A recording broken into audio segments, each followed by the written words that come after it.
Welcome to video 7 of Fundamental Analysis series and today we will talk how to analyze the growth of a company. अभी तक आपने इस series की 6 videos देख ली जिसमें हमने basics of stock market, economic mode, balance sheet, income statement और cash flow statement के बारे में देख लिया। एंड आज से हमारा एनालिसिस पार्ट शुरू हो जाएगा। अगर आपने पहले की 6 वीडियोस नहीं देखी तो सबसे पहले उनको देखिए, लिंक मैं नीचे डिस्क्रिप्शन में दे दूंगा क्योंकि उन वीडियोस को देख के आपका एक बेस तैयार हो जाएगा। जब भी हम किसी कंपनी में इन्वेस्ट करते हैं तो हम एक्सपेक्ट करते हैं कि हमें अच्छे से अच्छे रिटर्न मिले एंड अच्छे रिटर्न्स कंपनी की ग्रोथ के ऊपर डिपेंड करते हैं। इसलिए कंपनी की ग्रोथ को एनालाइज करना बहुत इंपॉर्टेंट पार्ट है इन्वेस्टिंग में। फॉर एग्जांपल 2 आइडेंटिकल कंपनीज हैं A एंड B जो कि सेम टाइम पे शुरू हुई थी और दोनों की अर्निंग भी करंट ईयर में सेम ही है, सपोज 10 करोड़।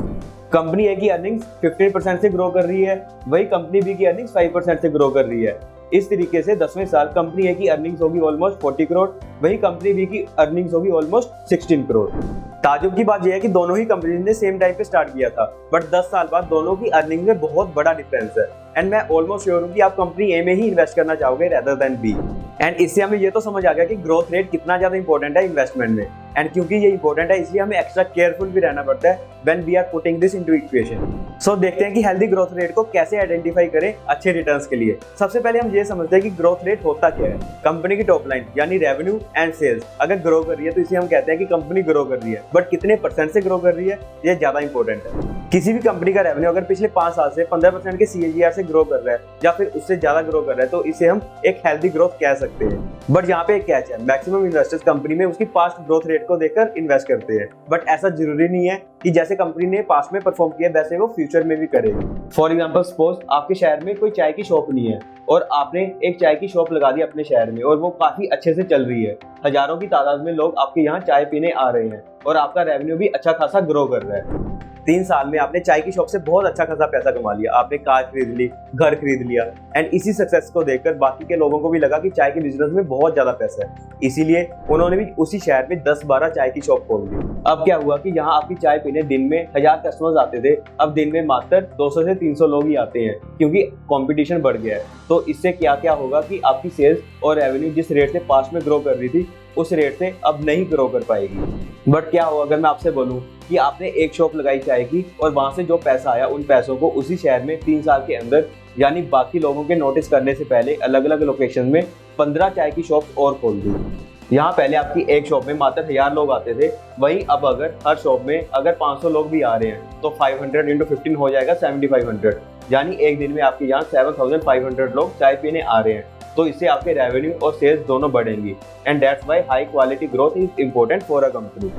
बट हम ग्रोथ की क्वालिटी को कैसे एनालाइज करें? आंसर सिंपल है, ग्रोथ के सोर्सेज को फाइंड आउट करके। इसे और अच्छे से समझते हैं। अगर कोई भी कंपनी हाई क्वालिटी ग्रोथ कर रही है तो इसके पीछे 4 मेजर सोर्सेज हो सकते हैं। पहला यह है कि कंपनी अपने ज्यादा से ज्यादा प्रोडक्ट्स एंड सर्विसेज बेच रही है, जैसे हमने पहले एक एग्जांपल में देखा था।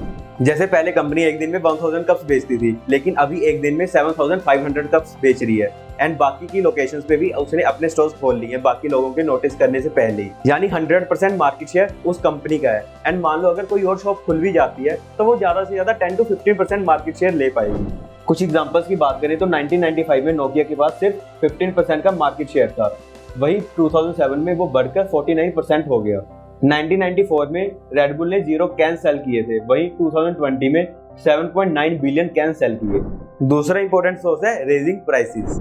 सपोज पहले आप चाय 7 रुपए में बेचते थे जिससे आपका एक दिन का रेवेन्यू होता था 52,500 रुपीज, बट अब आप चाय 10 रुपए में बेच रहे हो, यानी अब आपका रेवेन्यू हो रहा है 75,000 एक दिन में, यानी 44% का रेवेन्यू ग्रोथ। लोगों को इससे दिक्कत भी नहीं है क्योंकि 3 रुपए से कुछ फर्क नहीं पड़ता, बट आपके रेवेन्यू ग्रोथ में बहुत ज्यादा फर्क पड़ता है। यहाँ आपको देखना पड़ेगा कि अगर कंपनी अपने प्राइसेस बढ़ाएगी तो लोगों को कोई दिक्कत तो नहीं होगी। फॉर एग्जांपल अगर हम ITC की सिगरेट्स की बात कर लें तो ऑलमोस्ट हर फाइनेंशियल ईयर के बाद सिगरेट्स के प्राइसेस बढ़े हैं, लेकिन फिर भी सिगरेट्स की सेल में कोई डाउनफॉल नहीं देखा गया।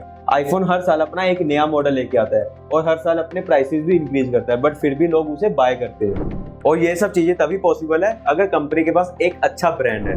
तीसरा सोर्स है selling new goods and services. इसको एक एग्जांपल की मदद से समझाता हूँ। फॉर एग्जांपल मानो आपकी चाय की शॉप बहुत अच्छी चल रही है एंड आपने सोचा कि लोग चाय के साथ स्नैक्स भी लेना बहुत पसंद करते हैं, तो आपने अपनी शॉप में बिस्किट, पकौड़े और समोसे भी सेल करना स्टार्ट कर दिया।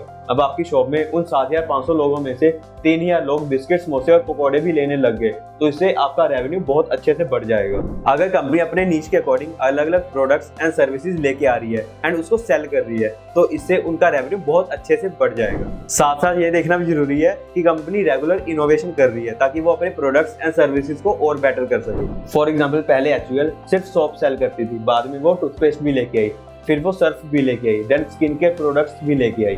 ठीक इसी तरह उन्होंने रोजमर्रा की जरूरतों को समझा एंड नए नए प्रोडक्ट्स लेके आई मार्केट में, जिससे उनका रेवेन्यू बहुत अच्छे से इंक्रीज हुआ एंड उनको ग्रोथ भी बहुत अच्छी मिली। फोर्थ वन है buying another company.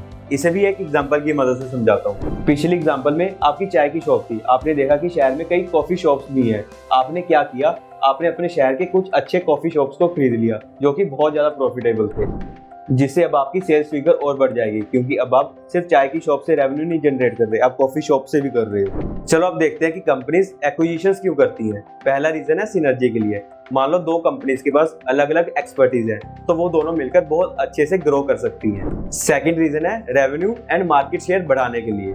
Third reason है अलग अलग जियोग्राफिकल लोकेशंस पे प्रेजेंस बनाने के लिए। फोर्थ रीजन है टैक्स बचाने के लिए। एक profitable company loss making company को बाय करके उसे एक टैक्स शील्ड की तरह यूज कर सकती है। एक्विजिशन से कंपनीज की सेल्स भी इंक्रीज करती है एंड इससे हम फ्यूचर की ग्रोथ को भी पता कर सकते हैं। बट एक्विजिशन करना लो क्वालिटी ग्रोथ सोर्स में आता है किसी कंपनी के लिए, बिकॉज हिस्टोरिकली देखा गया है कि एक्विजिशन बैकफायर ही करती है कंपनी को। तो यहाँ पे आपको केयरफुल रहना पड़ेगा कि कहीं कंपनी एक्विजिशन के टाइम दूसरी कंपनी को हाई वैल्यूएशन पे तो नहीं ले रही।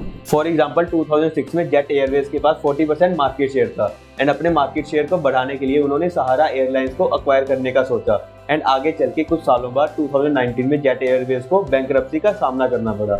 सो ये थी पूरी कहानी ग्रोथ को एनालाइज करने की। अगर आपके कुछ डाउट्स हैं तो नीचे कमेंट सेक्शन में पक्का पूछना।